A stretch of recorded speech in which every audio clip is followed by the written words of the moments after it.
La ley del solo sí es sí ha hecho que algunos jueces rebajen penas de violadores. Por resumiros el lío, la ley ha fundido los delitos de abuso, menos grave, y agresión sexual, más grave, dentro de la agresión, con lo cual las penas más altas siguen intactas, pero las más bajas son inferiores, son las del abuso. Y como la ley solo es retroactiva cuando beneficia al reo, a esto se han agarrado muchos para pedir reducción de su condena.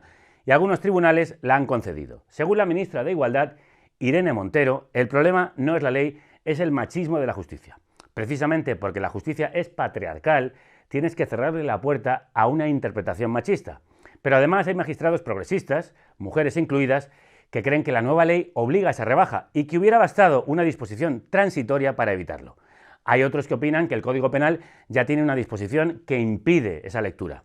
Es una lástima que ahora dependa de la jurisprudencia que siente el Supremo cuando pudo haberlo establecido el Gobierno. Pero la responsabilidad no es solo de Montero, como ladra la jauría. También el Ministerio de Justicia, el Consejo de Estado y la mayoría del Congreso dieron el visto bueno. Ella debería reconocer su error, no solo echarle la culpa al machismo.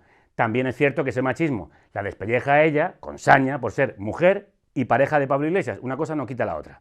Hay una guerra jurídica y mediática contra la izquierda. Hay jueces haciendo política y medios haciendo propaganda. Hay justicia patriarcal y machista.